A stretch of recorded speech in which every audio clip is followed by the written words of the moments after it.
ونستعينه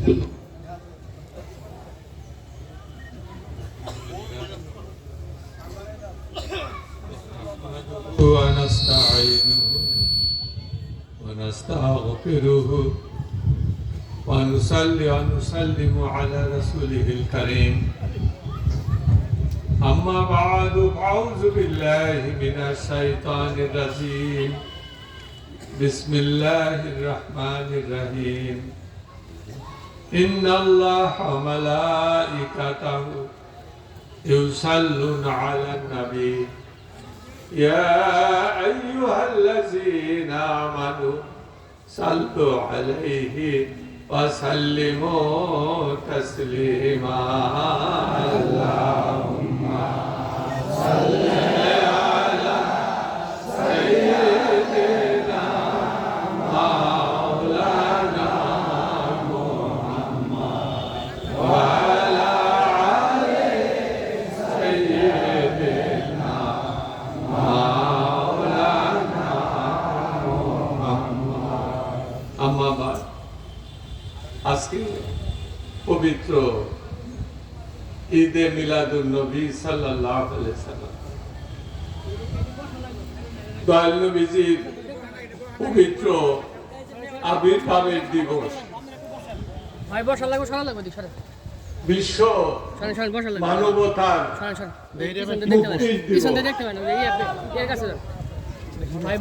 মানবতা শৃঙ্খলিত ছিল মানবতা শৃঙ্খলিত ছিল মানবতার হাতে পায়ে বেড়ি পরানো ছিল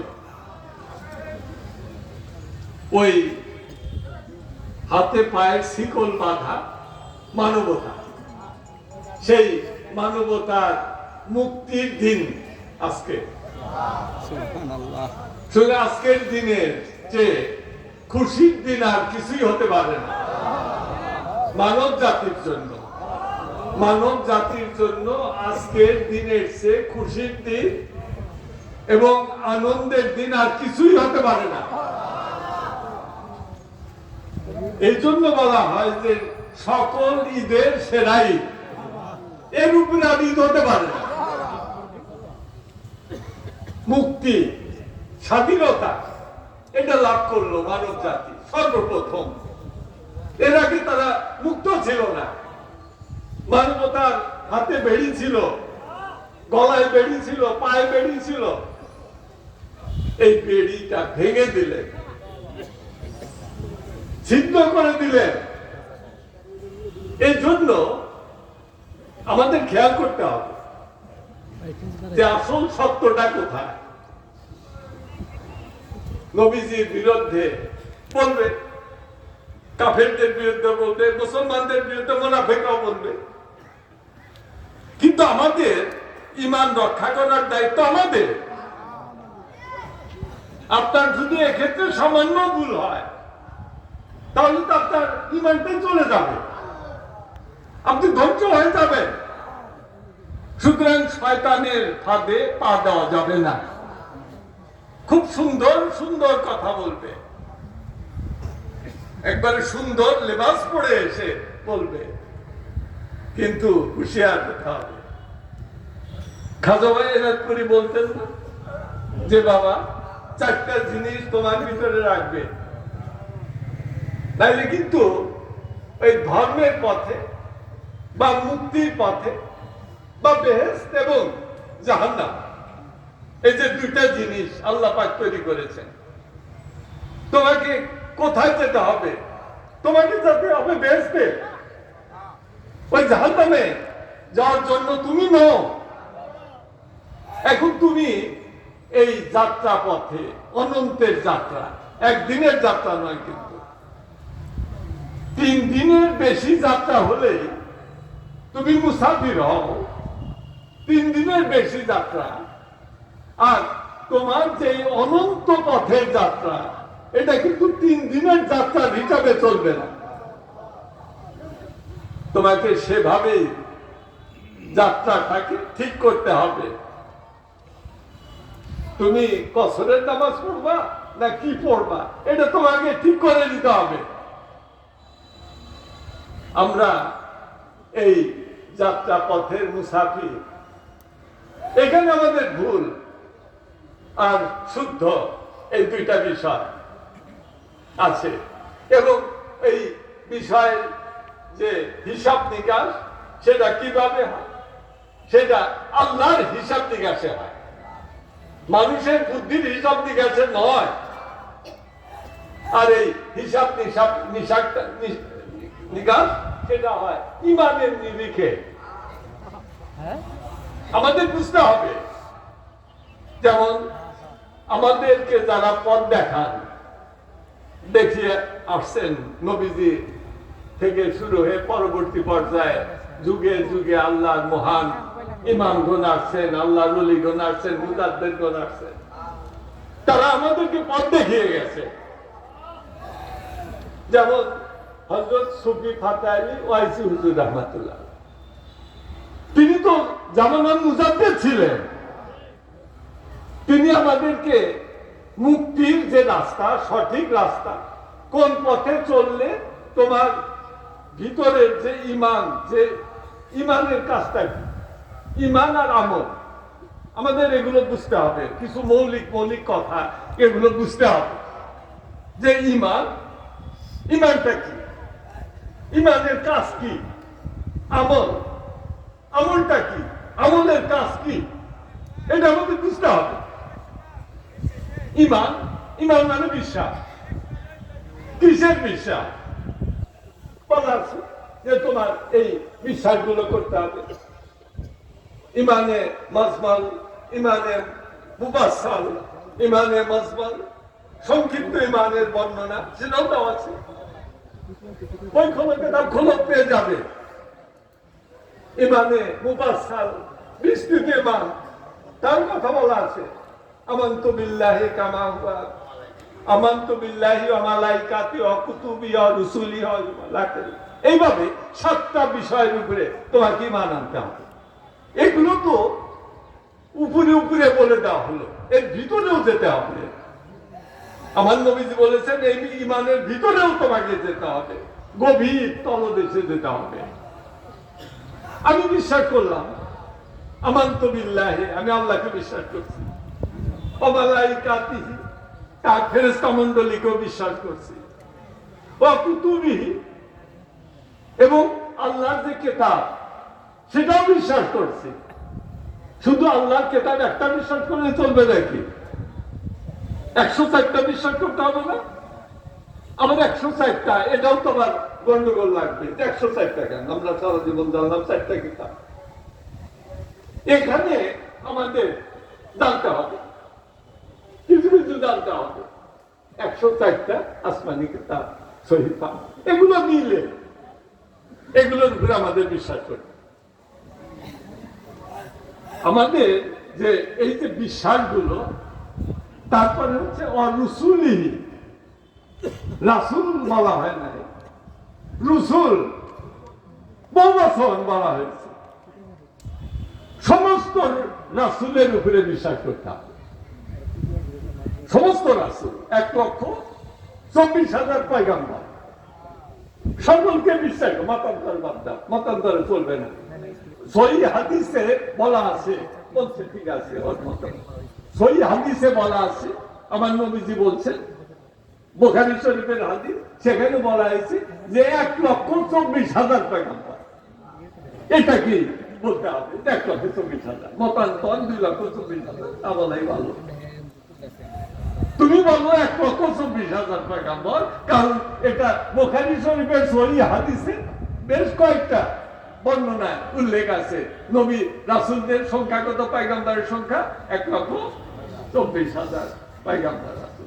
এর ভিতরে রাসূল কয়জন? 313 জন। কেতাবী রাসূল 8 জন।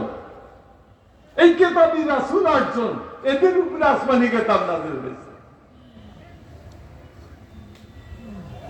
সহিফা, চটি বই পকেটে রাখা যায়, এর সংখ্যা হচ্ছে 100টা, পকেটে রাখা যায়। যে কেতাব হযরত আদম আলাইহিস সালামের উপরে যে কেতাব নাযিল হয়েছিল, সহিফা, ওটা নেওয়ার জন্য কোনো বাহন লাগবে না, পকেটেই নেওয়া যায়। 8টা মাত্র আল্লাহর 10টা নির্দেশ, ওই 10টা নির্দেশ এক পাতাই তো লেখা যায়। ওইটা বহন করার জন্য কি তোমার গাড়ি ঘোড়া লাগবে নাকি? না, সিম্পল ছোট বই পকেটে রাখো। এইভাবে 100টা সহিফা, যেটা আগে 4জন রাসূলের উপরে নাযিল হয়েছিল। এই যে রাসূল পয়গম্বর 1,24,000, 1,24,000 পয়গম্বর। এখন আমাদের আসতে হবে যে এই যে বিশ্বাস করা হইতেছে 1,24,000 পয়গম্বর রাসূলদের উপরেই তোমাকে বিশ্বাস করতে হবে। একজনকে বাদ দিয়ে যেন আমি 1,24,000 মানব না। যেমন ইহুদিরা কিন্তু এখনো বিশ্বাস করে যে সুলেমান পয়গম্বর, বাচ্চা সুলেমান, তাকে কিন্তু ইহুদিরা নবী হিসাবে মানে না। ইহুদিরা নবী হিসাবে মানে না, তাকে একজন জাদুকর হিসাবে মনে করে। নাউযুবিল্লাহ মিন যালিক। দয়াল নবীজি সর্বপ্রথম হযরত সুলেমান পয়গম্বর তাকে নবী হিসাবে তিনি ঘোষণা করে দিলেন যে ইহুদিদের যে বর্ণনা এটা মিথ্যা। হযরত সুলেমান পয়গম্বর আল্লাহর নবী ছিলেন। এখন ওরা যে হযরত সুলেমান পয়গম্বরকে বিশ্বাস করে না, তাহলে ঈমান থাকবে? নবীজি ওই ঈমানকে সংশোধন করে দিলেন। এটা কিন্তু সহিহ হাদিস সূত্রে আসছে যে আমার নবীজি উনি কখন তাকে আল্লাহ সৃষ্টি করছিলেন? 570 খ্রিস্টাব্দের 12 রবিউল আউয়াল সোমবার সুবহে সাদেকের সময় এই পৃথিবীতে তশরিফ রেখেছিলেন। এইটাই কি দয়াল নবীজির চূড়ান্ত জন্ম? না। হুজুর পাক সাল্লাল্লাহু আলাইহি সাল্লাম নিজেই বলেছেন যে আউয়ালু মা খালাকাল্লাহু নূরি, আল্লাহ পাক সর্বপ্রথম আমার নূরকে সৃষ্টি করেছেন। এখন দেখবেন আপনারা কিছু বিভ্রান্তি মুসলমানদের ভিতরে ছড়ায়। কিভাবে ছড়ায় এটা আমাদের বুঝতে হবে সূক্ষ্মভাবে। যখন ওয়াসওয়াসা আসছে শয়তানের তরফ থেকে, শয়তান কিন্তু এসে একবারে অযৌক্তিক ভাবে তোমাকে বুঝাবে না। অযৌক্তিক যেটা তুমি একবারে মোটা বুদ্ধির দ্বারা বুঝে ফেলবে, যেটা তো শয়তান বলতেছে, কথাবার্তা এত যুক্তি নাই, কিছু নাই। শয়তান তোমার সাধারণ বুঝেই তোমার ভিতরে এসে যাবে, এ শয়তান। কিন্তু আসলে তো শয়তান সেভাবে বলবে না। শয়তান কিন্তু খুব চালাক, বুদ্ধিমান না কও, চালাক বলতে হবে। শিয়াল যেরকম চালাক তাতে কিন্তু চালাক শয়তান।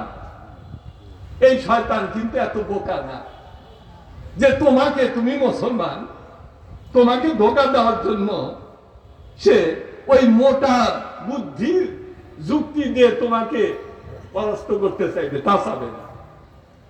সে সূক্ষ্ম যুক্তি দ্বারা তোমাকে বিভ্রান্ত করবে। এটাকে শয়তানের ওয়াসওয়াসা বলা। তা আমরা যেখানে বিভ্রান্ত হয়ে যায়, যেমন বলা হয়, বলবেন এখন দেখবেন সিরাতুন নবী সাল্লাল্লাহু আলাইহি ওয়াসাল্লাম, মিলাদুন নবী সাল্লাল্লাহু আলাইহি ওয়াসাল্লাম বিতর্ক শুরু করে দিয়েছে। এটা কে করবে? এই বিতর্কটা কোনো প্রশ্নই নাই। তারপরে বিতর্কটা উঠলো কেন? এটা আমাদের বুঝতে হবে। সিরাত মানে কি? সিরাত মানে জীবনী। এখন নবীজির সিরাতুন নবী দেখো কিভাবে সূক্ষ্মভাবে তোমাদেরকে বিভ্রান্ত করে। সিরাতুন নবী, নবীর জীবন। নবীর জীবন ওরা বলে যে দয়াল নবীজি 40 বছর ওনার ওমর শরীফ, ওমর মানে বয়স মোবারক, 40 বছর বয়সে সময় নবীজি হেরা পর্বতের গুহায় হযরত জিবরিল আলাইহিস সালাম আসলেন, এসে নবীজিকে ওহী দিলেন। প্রথম ওহী নাযিল হলো নবীজির। এই প্রথম ওহী ইকরা বিসমি রাব্বিকাল্লাযী খালাক, খালাকাল ইনসানা মিন আলাক। 5টা আয়াত নাযিল হলো। এই যে নাজিল হলো কোরআন, কোনটা বলছে? সিরাতুন নবী। এই দেখেন নবীজি ওই সময় থেকে সিরাত শুরু হইল। দেখেন সূক্ষ্মটা কিরকম। যখন নবীজির উপরে ওহী নাযিল হইল হেরা পর্বতের গুহায়, সেই ওহীর ভিতরে কি ছিল? ইকরা বিসমি রাব্বিকাল্লাযী খালাক, খালাকাল ইনসানা মিন আলাক।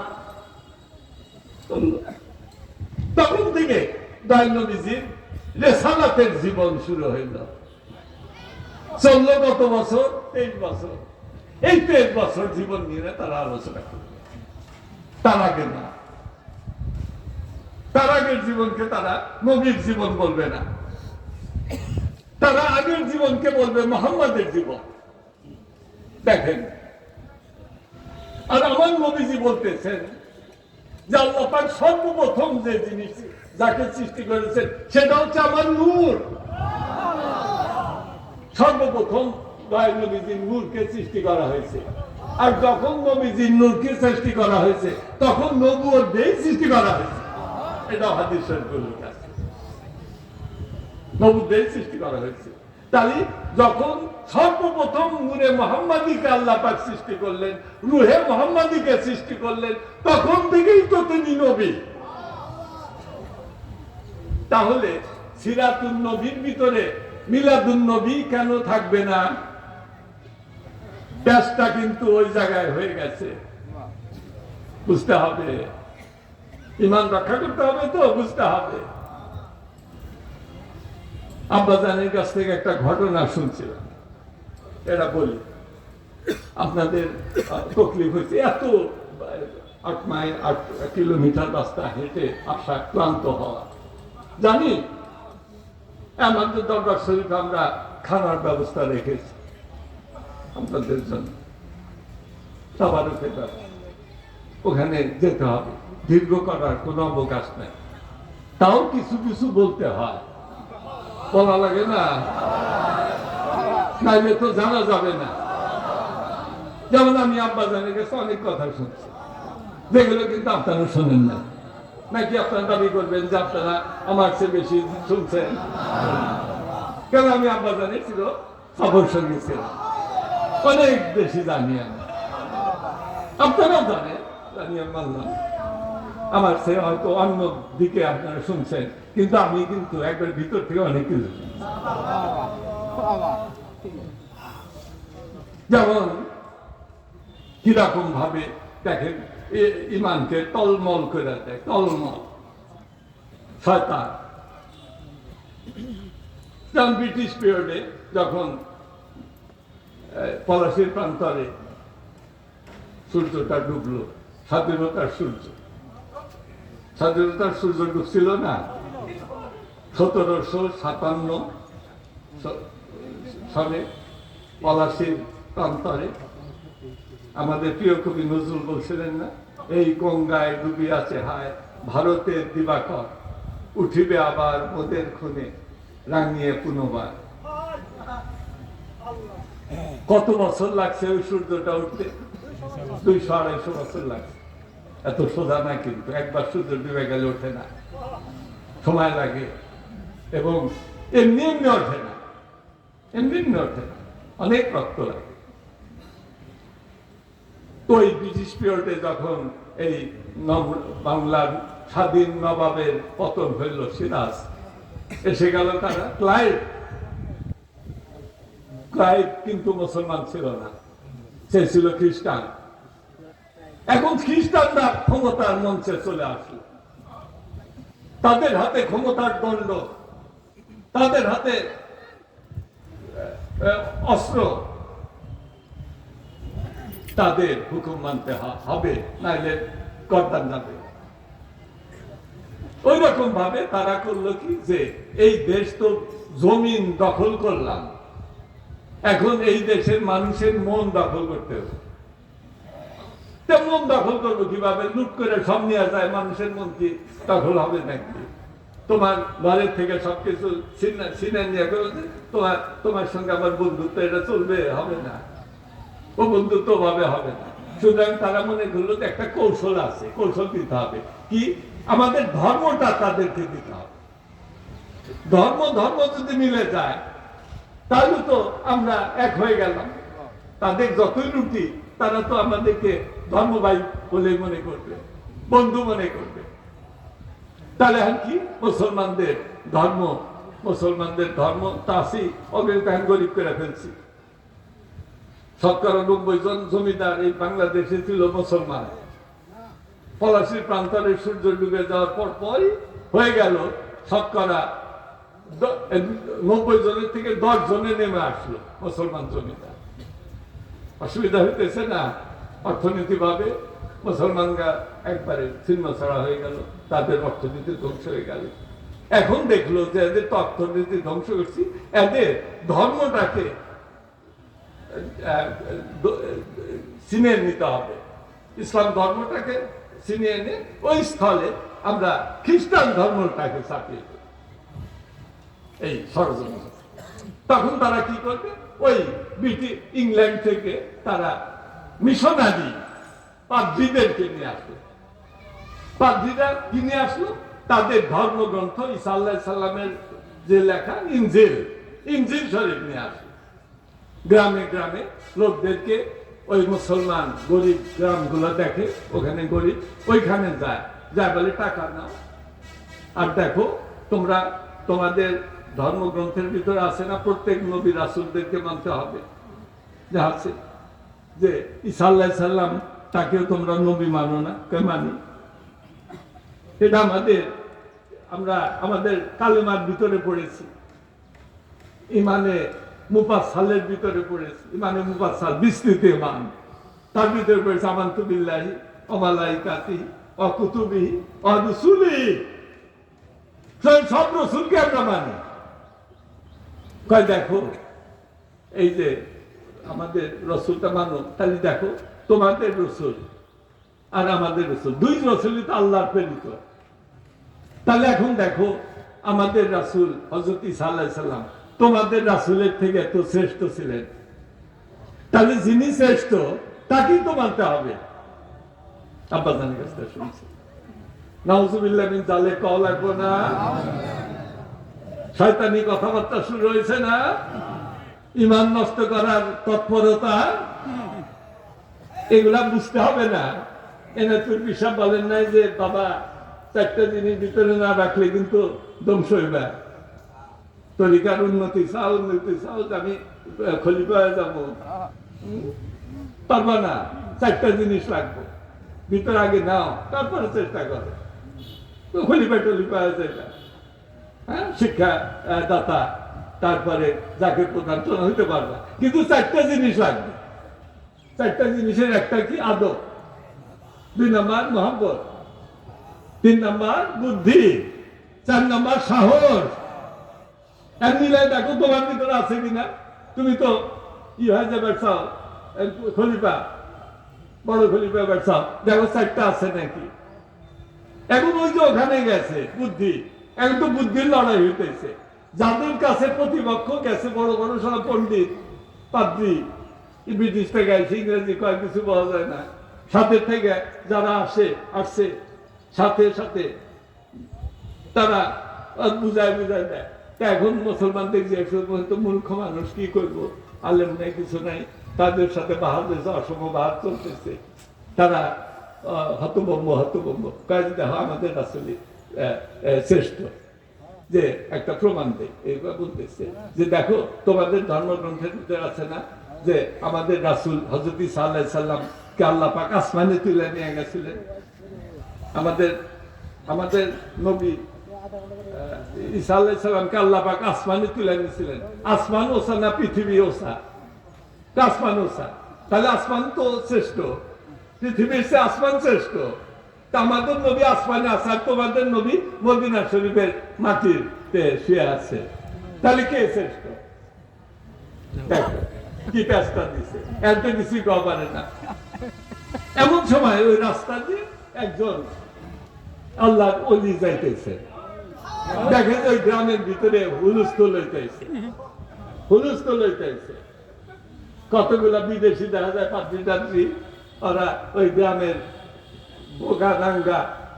বোকানাঙ্গা মুসলমান তাদেরকে পায়ে বসে কি কয় না কয় গেছে, যাকে কি হয়েছে মুসলমান যারা মূর্খ গ্রামের তারা তো যে তারা মানে একটা মানুষ যখন পানির ভিতর ডুবে যায়, পানির নিচে গেছে, সাঁতার জানে না, তখন তার অবস্থা কি হয়?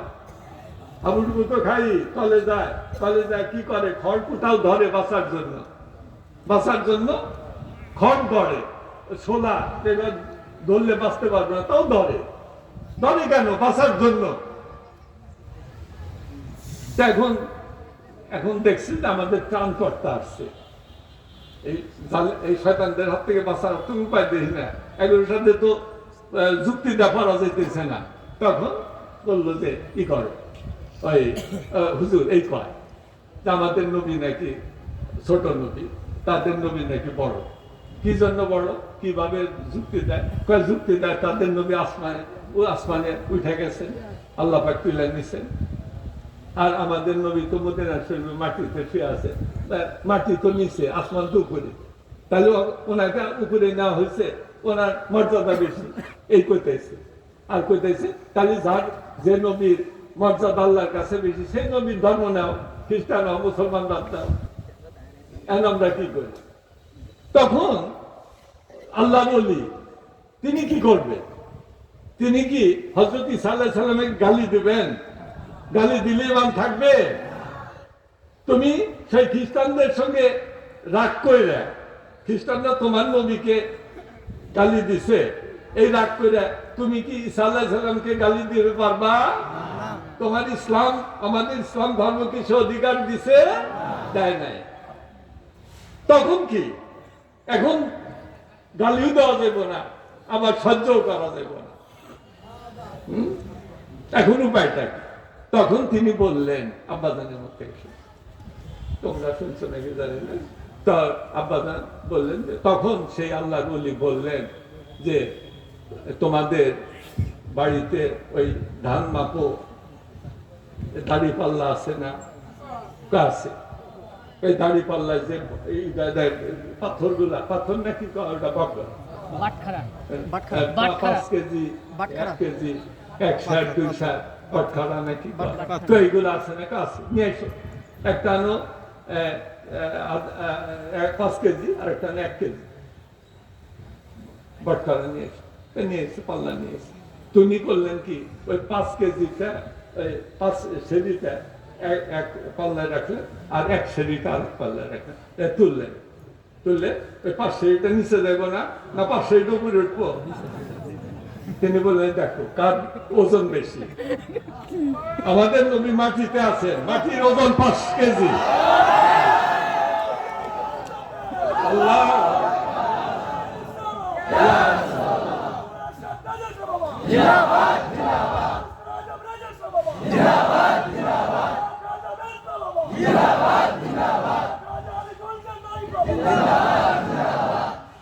এইটা হচ্ছে উত্তর।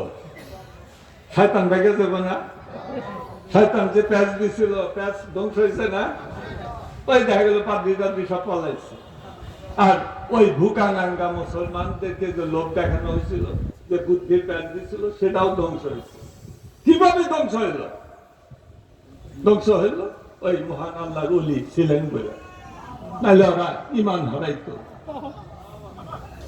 আপনারা জানেন না মৌলানা আব্দুল হামিদ খান ভাসানী তো প্রায় বলতো তার মুর্শিদ ছিলেন ওই কোথায় দলেশ্বরের পিসায়, নাসিরউদ্দিন বগদাদী ছিলেন তার পিসা। তিনি তো তরিকতপন্থী ছিলেন। তিনি বলতেন, অনেকে যা বলতো, দিনাজপুরে এই যমুনা নদীর পশ্চিম পাড়ে একজন পিসা আসছে, ওনার দলে দলে লোক যায়, ওনার কাছে যায়, ওনার সম্বন্ধে কি কয় যে আমার পিসা জলেশ্বরী, ওনার মুখ থেকে মাঝে মাঝে শুনতাম যে যমুনা কা পশ্চিম তরফ মে শাহানশাহ গায়ে, যমুনা কা পশ্চিম তরফ মে শাহানশাহ গায়ে। मैं तो सिर्फ जमीन सफा करने के लिए आया बोलते जलेश्वर पिसा मैं तो सिर्फ जमीन को सफा करने के लिए आया যমুনা का पश्चिम तरफ में जे शहंशाह आए आ गए उन्होंने जमीन आबाद करेंगे এইভাবে তিনি বলতেন এবং বলতেন ওই লোকরাকে বিরুদ্ধে বললে বলতো যে শোনো যদি রাজনীতির বিষয় জানতে হয় আমার কাছে এসো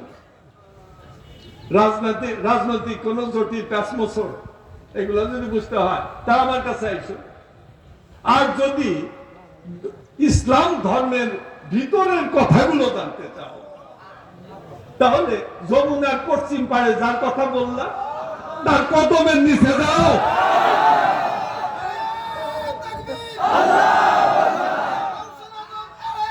জিন্দাবাদ জিন্দাবাদ জিন্দাবাদ জিন্দাবাদ জিন্দাবাদ জিন্দাবাদ জিন্দাবাদ জিন্দাবাদ ইমাম রেজা শাহ বাবা জিন্দাবাদ জিন্দাবাদ জিন্দাবাদ জিন্দাবাদ জিন্দাবাদ জিন্দাবাদ নবীর জন্মদিন আজ আমাদের খুশির দিন নবীর জন্মদিন আজ আমাদের খুশির দিন বাবা রেজা শাহ বাবা জিন্দাবাদ জিন্দাবাদ আল্লাহু আকবার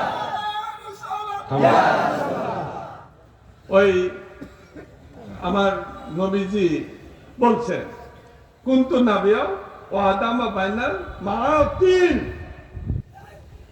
আমি তখনও নবী ছিলাম যখন আদম আলাইহিস সালাম মাটি এবং পানির মাঝখানে ছিলেন মেশিনই নাই আদমকে তৈরি করেছিলেন না আল্লাহ পাক মাটি আর পানি দিয়ে যখন পানি একদিকে মাটি একদিকে আদমের সৃষ্টির কোনো কিছুই নাই তখন আমি নবী ছিলাম তাহলে নবী জীবন কি দয়াল নবী 40 বছরের সাথে মিলবো সিরাতুন নবী বলে ধোকা দেওয়া হবে না এই ফাঁদে পাওয়া দেওয়া যাবে না দরুদ পড়েন আল্লাহুম্মা সাল্লি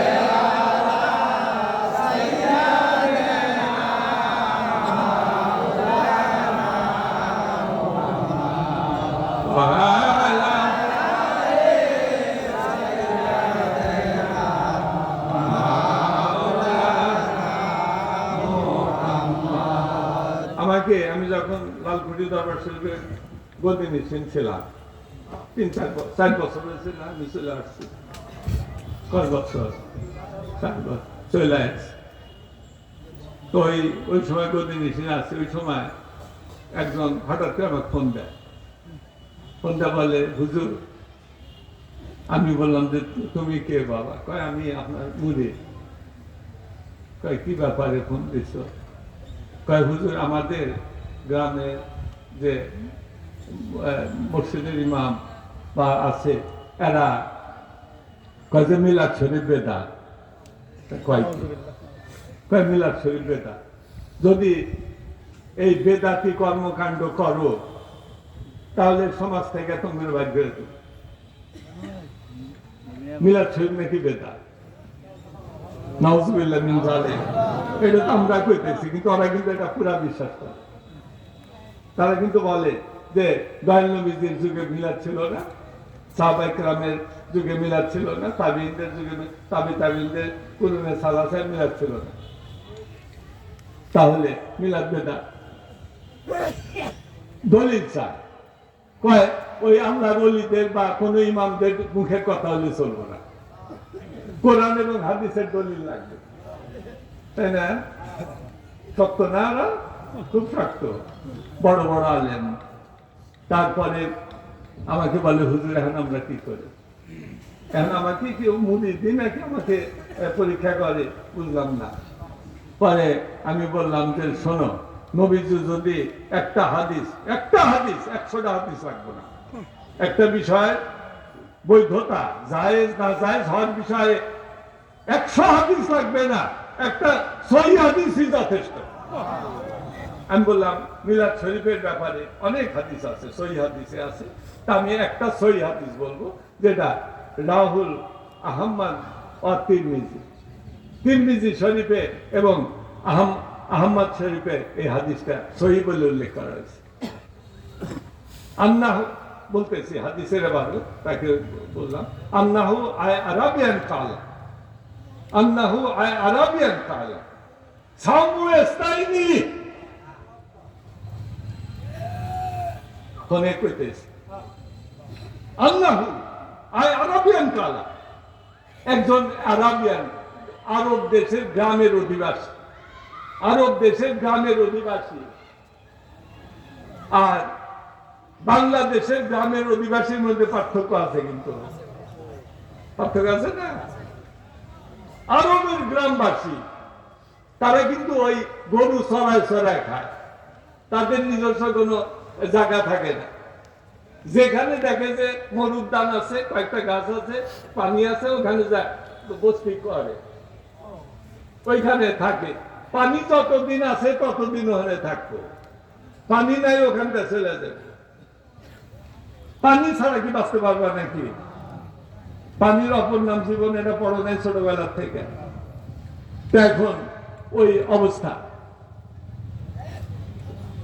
তো একজন আরবের গ্রামের লোক, আরবের গ্রামের আর আরবের শহরের লোকের মধ্যে পার্থক্য আছে, আভিজাত্যের পার্থক্য। তাদের বলা হয় এলিট শ্রেণী, এলিট শ্রেণী গুলশানে থাকে এলিট, আর যারা বস্তির থাকে একরকম পার্থক্য আছে না, ওই রকম পার্থক্য। ওই যারা ওই গ্রামের, সে নবীজির কাছে এসে ইসলাম কবুল করছে, তার মর্যাদা বেড়ে যায় নাই, বস্তিবাসী গজে ভাই। আর ওই শহরের আভিজাত্য পরিবারের নেতা আবু জেহেল ইসলাম কবুল করে নাই, মর্যাদা আছে?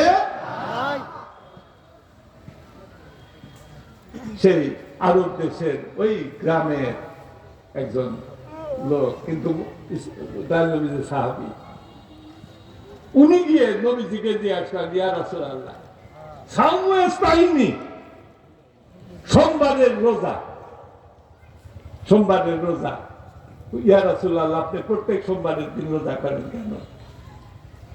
আপনি প্রত্যেক সোমবারের দিন রোজা করেন কেন? আর মাহাত্ম্যটা কি? এটা তো আমাদের বুঝে আসে না।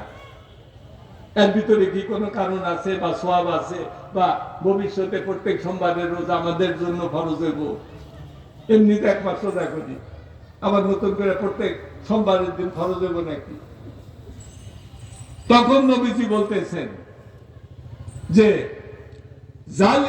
নবী সাল্লাল্লাহু আলাইহি সাল্লাম যালিকাল ইয়ামু, যালিকাল ইয়ামু, যালিকাল ইয়ামু, তিনি বলেন এটা সেই দিন, এটা সেই দিন, এটা সেই দিন। সোমবার কোন দিন? সোমবার। বুলিতু ফিহি উনজিলা আলাইয়া, উনজিলা আলাইয়া ফিহি, আলাইয়া, আমার এই দিন আমার উপরে কোরআন নাযিল হয়েছে এবং এই দিন আমি এই পৃথিবীতে জন্মগ্রহণ করেছি। বুলিতু ফিহি উনজিলা আলাইয়া ফিহি, বুলিতু ফিহি, এই সোমবারের দিন আমি জন্মগ্রহণ করেছি এবং এই সোমবারের দিন আমার উপরে কোরআন নাযিল হয়েছে। এই জন্য আমি প্রত্যেক সোমবারের দিন রোজা করি, আমার জন্মদিন পালন করি। রোজা রেখে ধর্মীয় আনুষ্ঠানিকতার মাধ্যমে আমি প্রত্যেক সোমবারের দিন রোজা রাখি, প্রত্যেক সোমবারের দিন আমি আমার মিলাদুন নবী সাল্লাল্লাহু আলাইহি সাল্লাম উদযাপন করি। আমি বললাম এইটাই তো যথেষ্ট, মিলাদ শরীফের দলিল এইটাই তো যথেষ্ট, আর দলিলের কি দরকার? নবীজি নিজে মিলাদ শরীফ পালন করছেন প্রত্যেক সোমবারের দিন, আমরা তো করি না। আজকে যে অনুষ্ঠান, আজকে কিবা মিলে গেছে, কিন্তু অন্য দিন, অন্য রবিবার সোমবার না হইতে পারে। ইসলামে মাসের হিসাবেও পালন করা হয়, আবার দিনের হিসাবে পালন করা হয়, দুইটাই জায়েজ। আমরা এনায়তপুর অরসের সম্ভবত অরসের এনায়তপুরি পিসার সম্ভবত পিসার রবিবারের দিন ইন্তেকাল করছে, আমরা রবিবারে করি না? ওটা কি মাস ঠিক রাখি? অনেক সময় ঠিক রাখি না। বা এটা ওই এই দলিল এখন হইতেছে যে আপনি নবীজিকে সম্মান দেখান। ওই ভাষানির কথা এত লম্বা করা যায় না, সংক্ষেপ করে দিই। আমাদের হানাফি মাযহাবের প্রথম তাবকা বলা হয়, প্রথম স্তর, প্রথম স্তরের ইমাম, দ্বিতীয় স্তরের ইমাম, এভাবে ভাগ আছে। প্রথম যে ইমাম আজম আবু হানিফা, তিনি এই হানাফি মাযহাবের প্রবর্তন করলেন।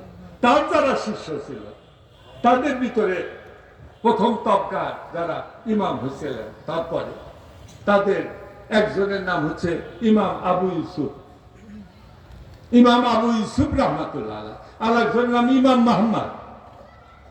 ইমাম আবু ইউসুফ একটা মসলার কিতাব লিখছেন বিরাট, ওই মসলার কিতাবের নাম কিতাবুল খেরাজ। ওই কিতাবুল খেরাজের ভিতরে তিনি লিখছেন মুসলিমিন সাব্বা রাসূলুল্লাহ সাল্লাল্লাহু আলাইহি ওয়াসাল্লাম